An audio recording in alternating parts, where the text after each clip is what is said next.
The RFP, request for proposal. Brands put them out for marketing agencies to respond to with strategy and ideas to see if they can win that brand's business. At Brand Revolt, we don't feel like waiting around to be asked for help. So we started making RFPs on behalf of real brands that definitely didn't ask us to. This is Unsolicited RFPs. Welcome back to episode 2 of Unsolicited RFPs. Once again, just to briefly recap the nature of the show, I'm Camden Bernatz, Creative Director at Brand Revolt. Adam Stoker, President and CEO at Brand Revolt. And we are, how would you describe it again? What's our elevator pitch? Unsolicited RFPs. It is... This show? Yeah, this show. Man, this show is people who did not ask for us to put together an RFP for them. We went ahead and did it anyway as a fun exercise to show what we're capable of and maybe give them some ideas they hadn't thought of.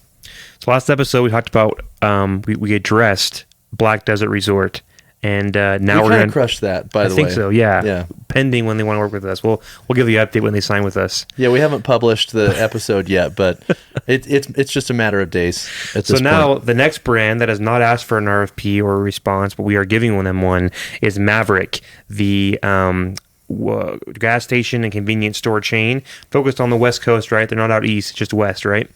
And so headquartered out of Salt Lake City. So I today am taking on the role of the one pitching to Maverik, and Adam is representing Maverik, who has the marketing needs that I need to address with my solutions and my presentation. So, any more intro than that? You ready to? Well, maybe I could just get started with telling everybody a little bit about Maverik. I mean, to be honest with you, this one I believe is much tougher than the Black Desert Resort one that we did last time, because Maverik has, for one, a really well-established brand. They've been around since 1928. They have over 400 locations in 12 states. And to be honest with you, people who love Maverik, right? And so it's like they have done a really amazing job of building a brand that connects with their audience. That being said, I think there's always opportunity to not only continue to build the brand, but also looking at the changing media dynamics to be able to build for the future and make sure that this brand that's been so successful since 1928 can also carry that success forward. I want to give you just kind of the general overview of some of the things that make them unique and different. Yeah. Is that a good place to start? Yep. So for one, I feel like, and some of this is research, some of this is personal experience with Maverik, and some of this is just kind of observation. But one of the things that Maverik did is they've really leaned into the idea of being more than just a place to get gas and a couple of snacks.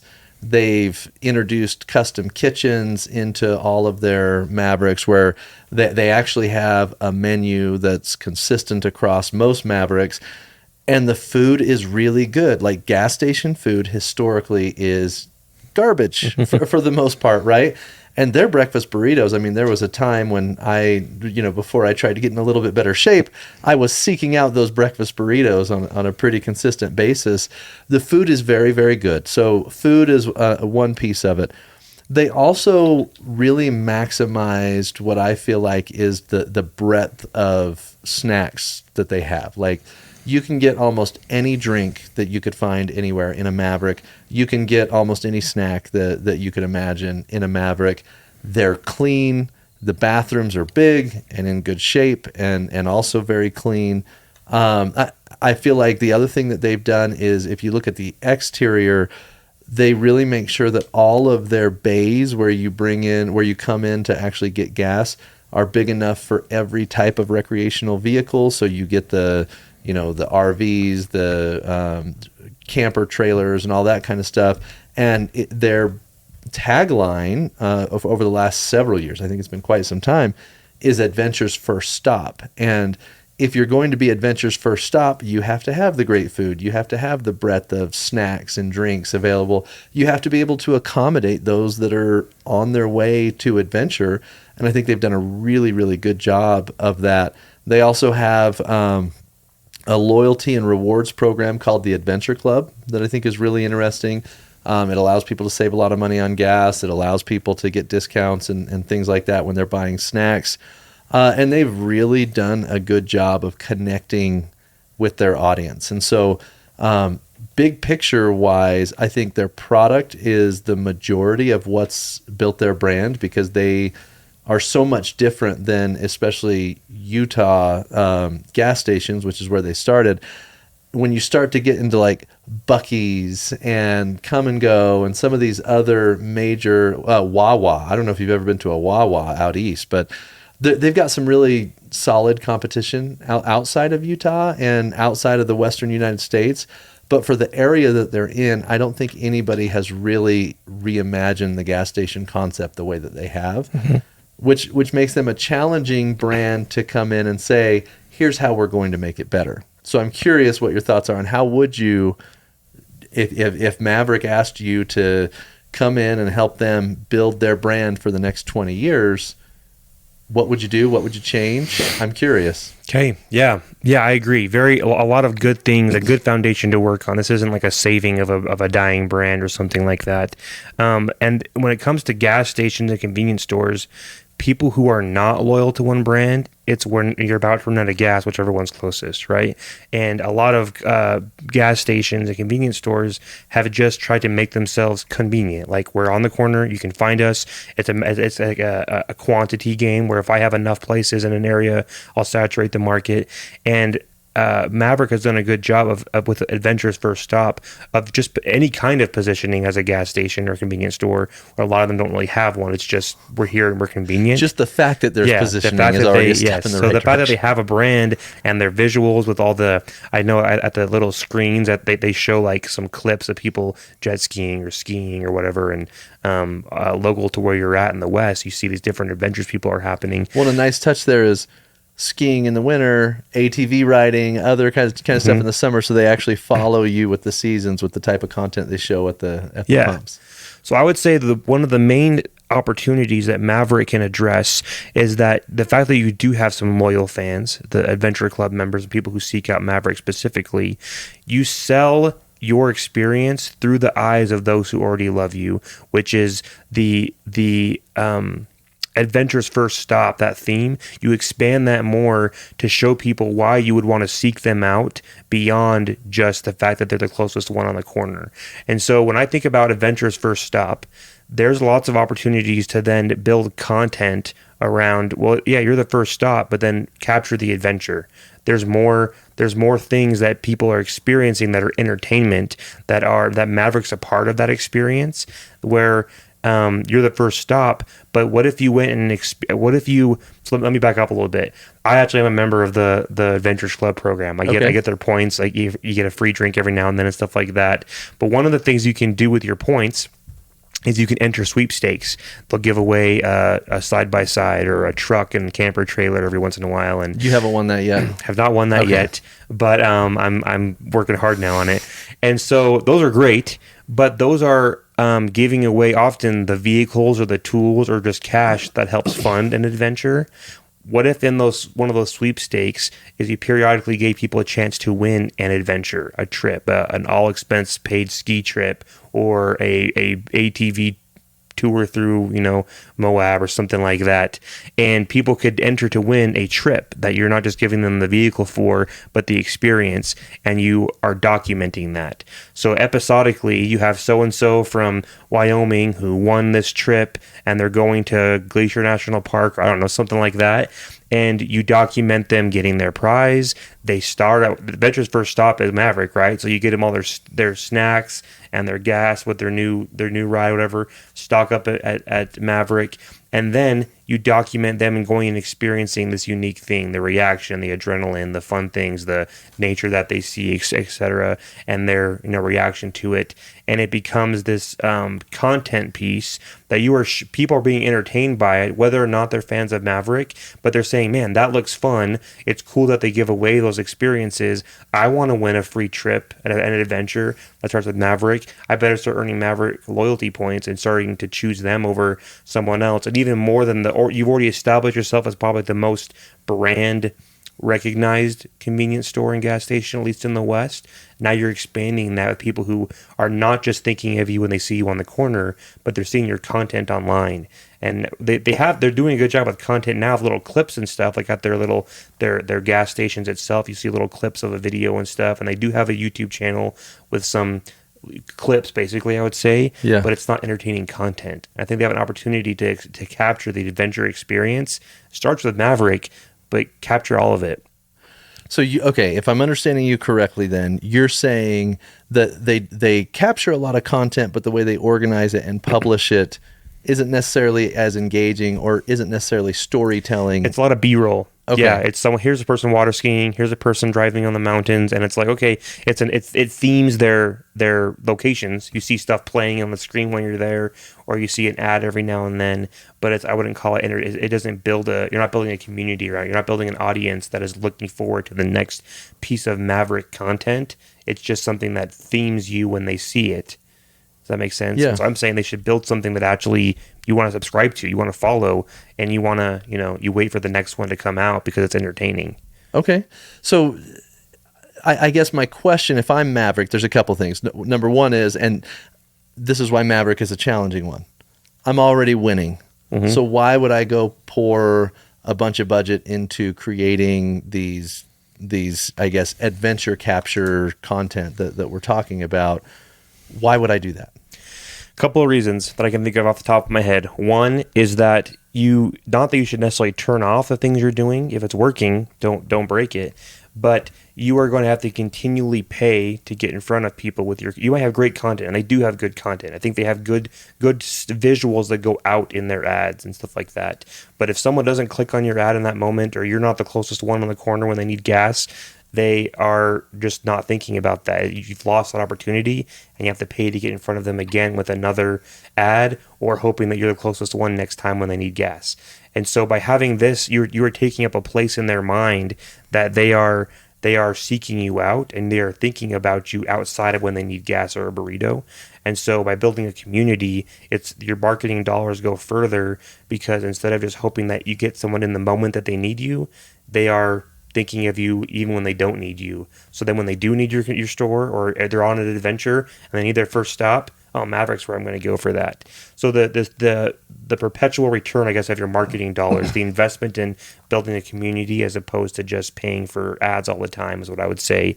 And then two, yes, I would say you do have a super strong brand, you as Maverik. And so yes, you're not working from a place of weakness, but other people are going to start doing things to try to challenge you, and they might have bigger budgets for certain channels, or they might build some content, or they might find out that you're doing a good job by positioning yourself, and they're going to have a brand, and you don't want to have to fight them later if they're on equal footing.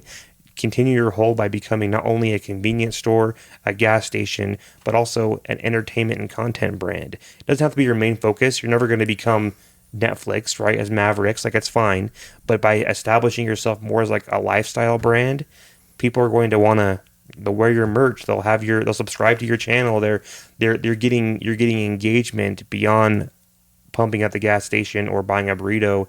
You can become more than that, to where now you're almost untouchable compared to the competitors that are just hoping that they're the closest one on the corner when you need gas. Well, and you already are part of the rewards program, mm-hmm. right? The Adventure Rewards is what they call it. I guess if I'm Maverik, I would say I already have somewhat of a community built, mm-hmm. because I've got this rewards program, and people subscribe to it and use it and all of that, and it drives them to my gas station versus some of the other ones that are out there. So why is my community that I've built not sufficient? And then why would I scale my investment to try to focus on building a community if I already essentially have one?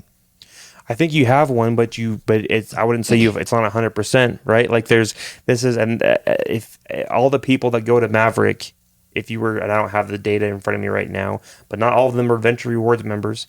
And if they are, maybe the app's not updated. They're not using those points for anything. It's just a lot of people are still going based on what's closest.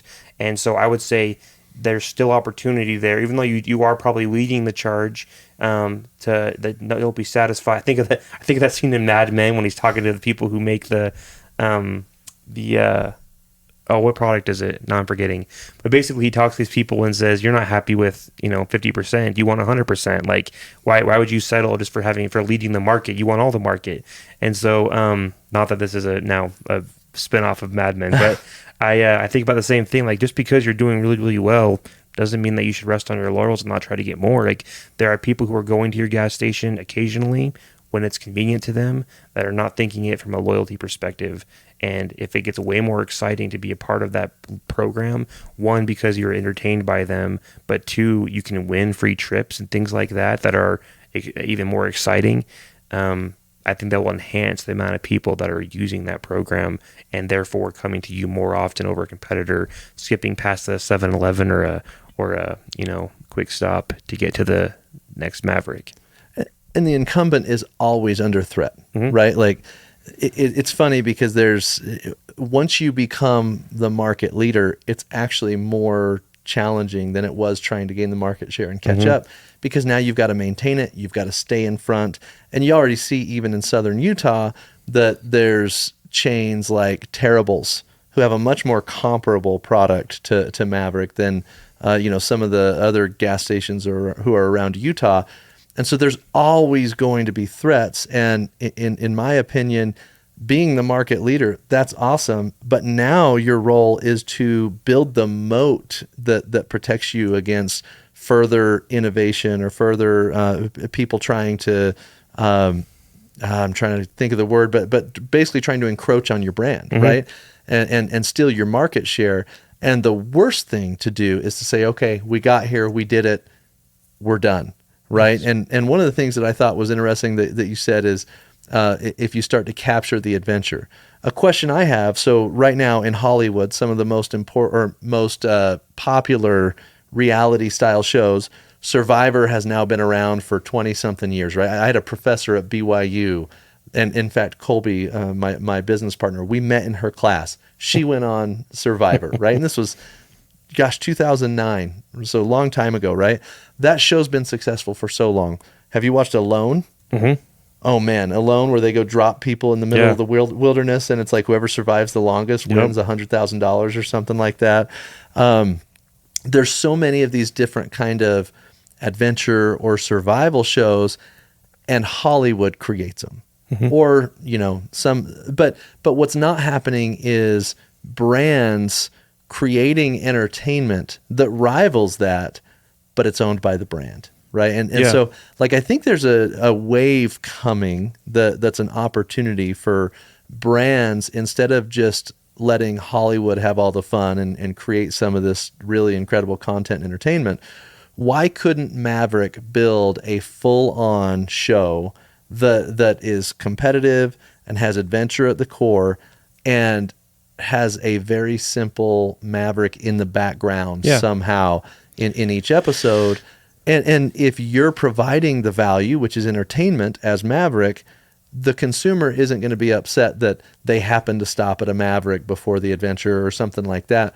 But I believe that this is where the future of marketing is going, is that there's going to be a shift from Hollywood being the gatekeeper to entertaining and valuable content to brands who understand the importance of building a moat around their brand are going to become the kind of creators of entertainment that connects with an audience and builds a community.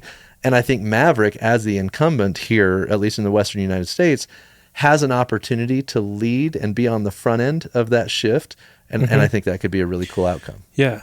If stores and gas stations like Maverik are not being thought about by people until they need them in the moment, usually, for the most part, unless they happen to be a loyal fan already. But lots of people are not loyal to anyone.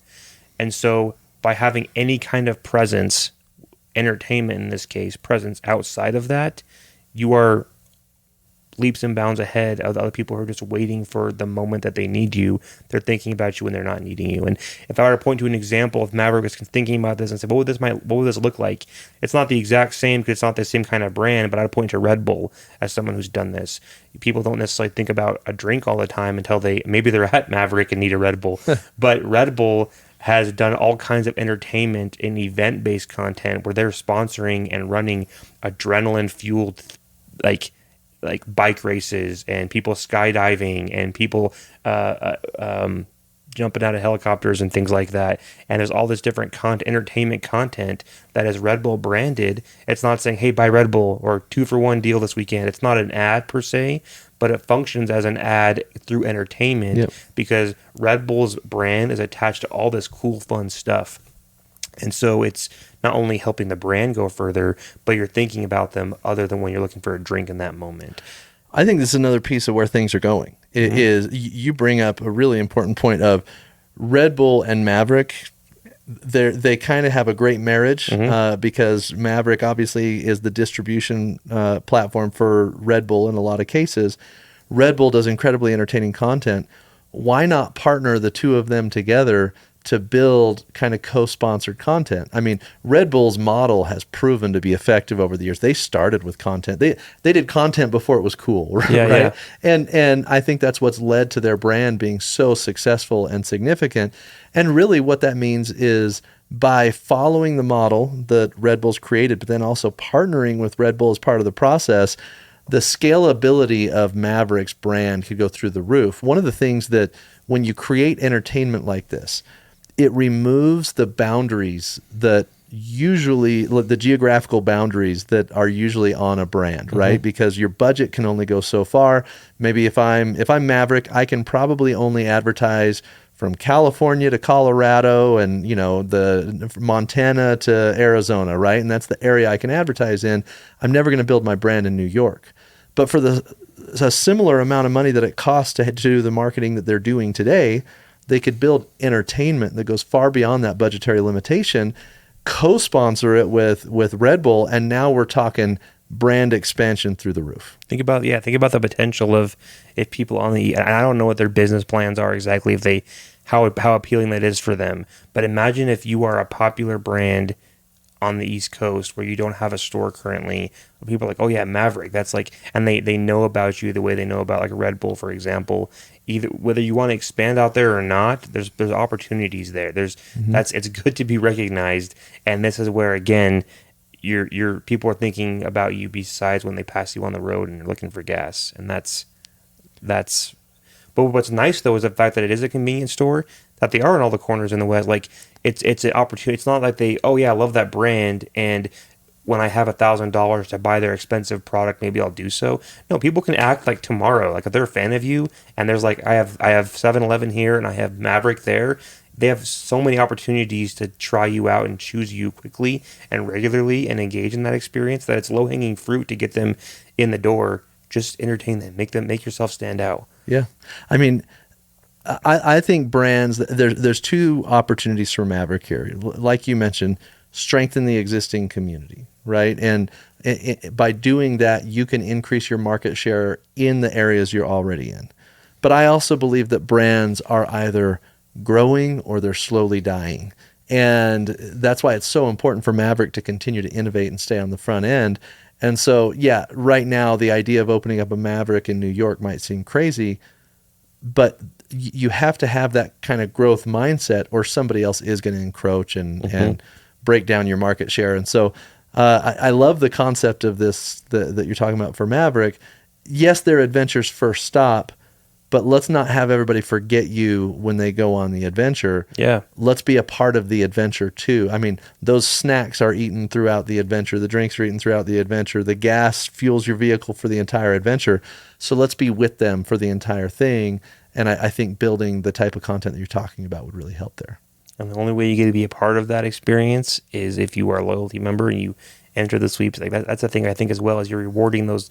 Not everyone who's entertained by your content necessarily has to be a part of your club to get the content, but if they want to have a chance to win those things and be a part of that, you better sign up and be loyal to our brand because we reward those who are loyal to us. And now you've incentivized an active community who wants to be marketed to because they want to be featured in your content. They want to go on these adventures. And again, I think that's the type of activation that I think Maverik really needs to be thinking about. Because you're absolutely right. Now there's an exclusivity, an incentive to be a part of the community. And it doesn't feel like an ad. Like it is in the sense that it's getting your brand out there, but that's not something that people are skipping because it's annoying to them. they're seeing an adventure happen. That's entertainment. And yeah.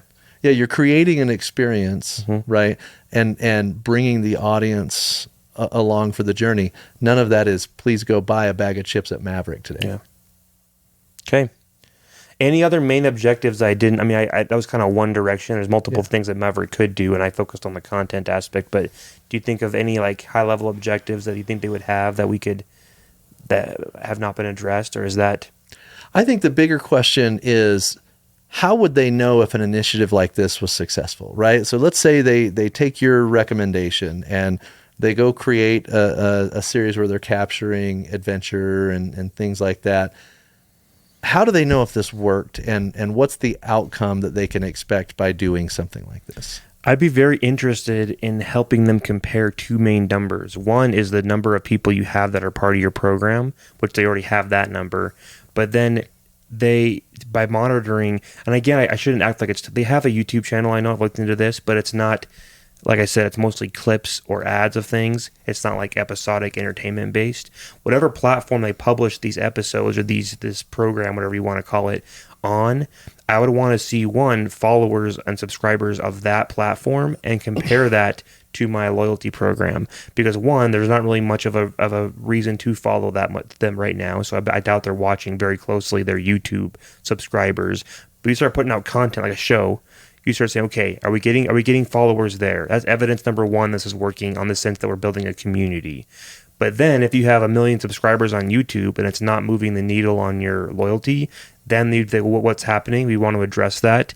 But I would imagine those numbers would somewhat be correlated. That as you build more followers through your social content, your entertainment content, you would see the numbers of your loyalty members also increase. Again, I'm speculating now. We haven't done this, but that would be an important dynamic to see, because yes, you want followers only if they turn into commerce in the long run.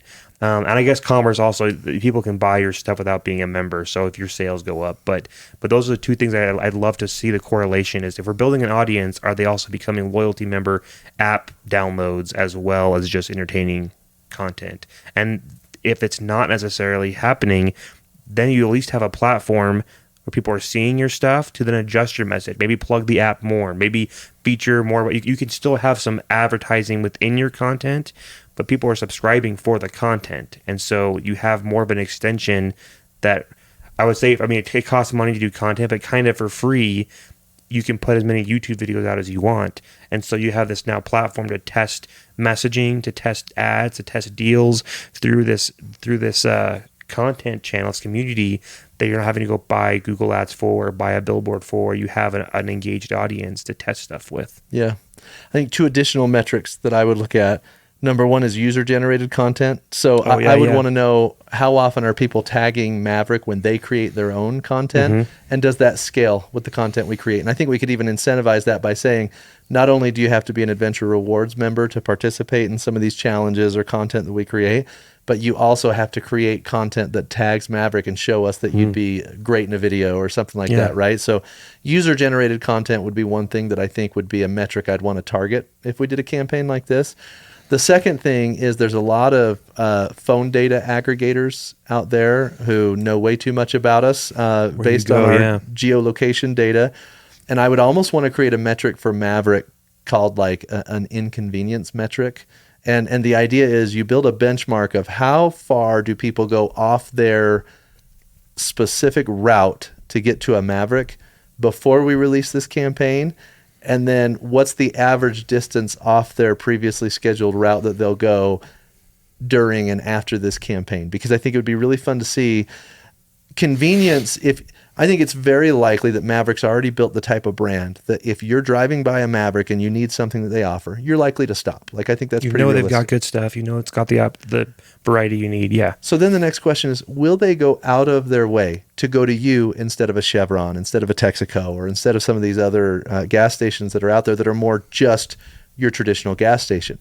And I would want to monitor that metric and see if we're extending people's willingness to get off their convenience path to come to Maverik. I think that would be a fascinating metric. If I was Maverik, I would want to track that metric. Because it's only brand pretty much, right? Like, other stores are going to have a lot of the same products for about the same price. They also sell gas. They also have bathrooms you can use. So it's like, why would anyone go further for Maverik And it's really because if you just want to build those loyalty points because you've, one, love the brand, but two, you want to win one of these things, or you want to get, like, you've committed to the, I mean, every loyalty program is based on brand loyalty. That's why it's called loyalty. But I feel like this is one opportunity where it's so clearly tied to what you offer as a brand outside of the product, because you're not that unique in what's on your shelves, right? Except, I guess I say Bonfire Grill. I guess they do have some. I shouldn't say that. Sorry, Maverik. You have some unique things. Some of it is. But in a lot of stuff, you could probably get the same stuff at somewhere else. But the experience of it, what the loyalty's going towards, and things like that, that's the reason you'd skip over someone else who's closer. And this just so I think that we've full circle now. They have this started. They have a good reason to be loyal, but this idea is to help amplify that and reach people who are maybe not even thinking, because you don't think about who you're going to be loyal to your next time you go get gas until you need gas, and often it's whoever's closest. This is putting them in people's life, in their mind, and entertainment, in their scroll, in their feed, beyond needing gas or a burrito, and amplifying the good foundation they already have started. And there's things that change in the market pretty abruptly, right? The price of oil, based on who's president, sometimes changes, right? Mm-hmm. And you've got like the price of gas, and the economy has ups and downs. That's just how it goes, right? And then on top of that, you also have disposable income for families will go up and down depending on how they're doing in the marketplace, what's the unemployment rate, and all that kind of stuff. By building a community and providing value to that community, it kind of insulates your business. It's kind of almost like an insurance policy against things that are out of your control changing, because if you build that loyalty, you build that community, even though there's limited dollars out there to be spent in some cases, especially when we're on an economic downturn, they're going to choose you because of the relationship you've built with them over time. So there's a sustainability aspect to this type of relationship building with an audience too that I think is really critical. Yeah. I want to just put one more thought that I'm kind of going back to the idea, but why this content of capturing adventure and adventure's first stop is as awesome as these giveaways are, and I want to win one of these sweepstakes. I see them come on my app, come in as an opportunity. I submit, and you never really see what happens. Like since I found their YouTube channel, you can go find, they'll feature so and so who won this thing, but like no one really knows what happens. They just know they didn't win, but have a whole content entertainment about it. You start to see, like, you're reminded of what the potential is you could be winning or what's fun out there. And so anyways, just another little aspect of that is people will, whether they won or even submitted to it or not, are going to see the things that you're providing, the experiences you're giving, instead of, I think someone won a truck last month, but I don't know what happened, or what, or they just sold it. That's another thing people do. They'll win something, then they'll just sell it for money. And it's like, not that, okay, bummer, but an experience and an adventure. That's... Yeah, I think you're absolutely right. I mean, this is why Chick-fil-A is actually launching in their app an an entertainment component. They are building children's programming. They're building multiple other assets. I mean, Traveling the Spectrum, the project we worked on with Myrtle Beach, was almost released in their app. I wonder if I'm allowed to say that, but I know that they were in discussions with Chick-fil-A at one point, right? And so, again, entertainment for your community, I think, is critical. And Maverik has so many people that have the app. Now, how do you take the relationship that you've built and not hide the content on a YouTube channel and never promote it, but build a distribution process for your content with this audience you've already built? Yep. That's the pitch. I like it. There it is. I'm sold. Where do I sign? Okay, perfect. So yeah, that's been another episode of Unsolicited RFP. But if you have any suggestions of people you think that need a marketing makeover, or who would, you have an RFP in mind that's also unsolicited that we can respond to, reach out to us at podcast@thebrandrevolt.com. Any takeaway or final thoughts, Adam? No, this is just a super fun exercise, and I enjoy going through it. If anybody wants to be featured, and even if we may never work together or anything, but if you want us to do a breakdown of your brand, I think it would be really fun. So yeah, just would love to continue to hear what you guys want to hear broken down next, and we'll do it. Okay. We're not scared. We'll do any brand. And Maverik, we're here in Utah. I've been by your offices in Salt Lake.